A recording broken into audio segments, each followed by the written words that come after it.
Ciao ragazzi, oggi mi trovo a Quistello, provincia di Mantova, in una zona tipica di produzione delle mele campanine.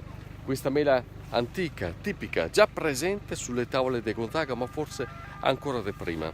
Siamo nella piantagione di un amico, di Paolo Franzoni, che ha ereditato, raccolto e sviluppato questa piantagione che inizialmente, circa una cinquantina d'anni fa, era stata cominciata dal papà Andrea e oggi è diventata una delle aziende simbolo per la valorizzazione di questo prodotto tipico. Perché coltivare la mela campanina, Paolo? È una domanda molto lecita perché non ha una grande resa in numeri, cioè i quintali sono molto inferiori, la raccolta dei quintali è molto inferiore rispetto a una mela normale di quelle che ci sono moderne.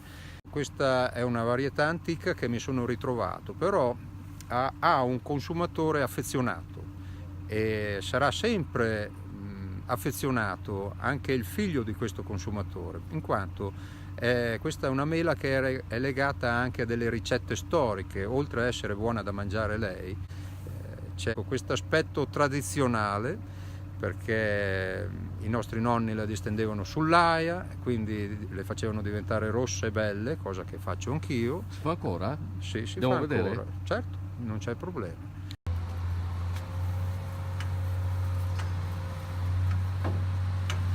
E qui? Ecco Stefano, queste sono le mele che abbiamo disteso alcuni giorni fa. Più precisamente, qua ci sono quelle di 2 giorni fa che stanno diventando rossine. Hanno bisogno ancora di una giornata o due. Se ci spostiamo più in qua, vediamo quelle che ormai sono pronte da raccogliere. Queste più rosse. Queste qua più rosse le possiamo raccogliere anche oggi perché sono già diventate belle rossine. Perché si fa in questo modo, Paolo? La mela campanina ha questa caratteristica. Tutte le mele lo hanno, ma la mela campanina in modo particolare, quando la distendi al sole, diventa rossa brillante, è come una lampadina che si accende. E ne guadagna anche in dolcezza? No, il sapore resta invariato, è proprio una questione estetica. Diciamo che ha bisogno di 3 giorni di sole per accendersi, ecco. Tutti fanno così, Paolo? C'è chi le distende su un tavolo, chi le distende in una cassettina, chi le distende sull'aia. Noi coltivatori di mele campanine ci ingegniamo un po', ecco, e cerchiamo di arrangiarci meglio che possiamo. Il fatto è che è una cosa molto laboriosa e molto onerosa, ecco. Qual è l'utilizzo della mela campanina, Paolo? L'utilizzo più famoso è sicuramente in cucina la mostarda mantovana. La trasformiamo in mostarda mantovana, questo cibo prelibato di grande cucina, ecco, chiamiamolo così. Poi la possiamo usare anche semplicemente cotta al forno, molto buona. I nostri nonni ne vanno, ma non solo i nostri nonni, anche noi ne andiamo molto ghiotti. E poi qualsiasi altro utilizzo di mela cotta, per esempio anche le torte, vengono benissimo con la mela campanina.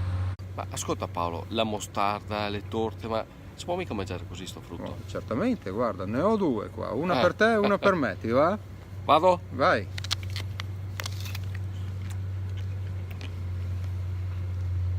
Molto dolci, ma forse ancora un po' indietro? Un po' indietro, c'è il motivo, perché quelli che fanno la mostarda li preferiscono un po' al dente, come le dico io, quindi preferiamo avere anche del prodotto un po' acerbo. La settimana prossima, quando saranno più maturi, saranno più indicati per il consumo fresco. Bene? Farò un salto la settimana prossima allora. Va bene. Ho un amico che fa la mostarda che è bravissimo. Io ti aspetto con ansia. Ciao ragazzi, viva Ciao. le campanine e viva i Gonzaga!